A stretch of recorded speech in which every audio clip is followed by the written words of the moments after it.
My parents tricked me into giving my sister a free vacation that ended up costing her $12,000. I am a 27-year-old teacher, and I have not had a real vacation in almost 4 years. My parents, knowing I was completely burned out, offered me an all expenses paid, week-long trip to a new luxury resort in Mexico. I was so grateful I actually cried. The problem is my older sister, Karen. She is a stay at home mom with 2 kids, and she believes she is the most overworked person on earth. As soon as she heard about my trip, she started a campaign. She called me, crying, saying I was selfish. She said that she was the one who deserved a break, not me. She claimed I had no idea what real stress was, and that I was rubbing my child free life in her face.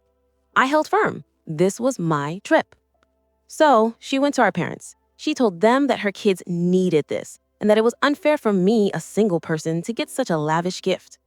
My parents folded immediately. They called me and said that Karen had a point and that it would be better for the family if I let Karen and her husband go instead. They guilted me, saying, "You can go on a trip anytime, but Karen really needs this." I was so exhausted from the arguing that I just gave in. I told them to give her the trip. Karen was, of course, incredibly smug.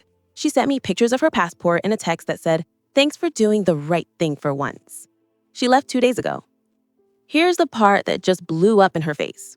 I got a frantic, screaming phone call from my father this morning. It turns out the free vacation was not exactly free. It was a high-pressure timeshare presentation. My parents had gotten the offer in the mail and knew it required sitting through a mandatory 3-day, 8-hour-per-day sales pitch. They were sacrificing me to the timeshare people, knowing I am too polite and non-confrontational to make a scene. They figured I would just sit quietly through the presentations to get the free week. But Karen is not polite. According to my father, Karen caused a massive scene on the first day. She showed up an hour late, called the salesperson a scammer, and then stormed out to go to the pool. The resort's response was immediate. Because she violated the terms of the contract, they voided the free part of her stay. They charged her the full, non-discounted rack rate for the entire week, plus penalties, all due immediately.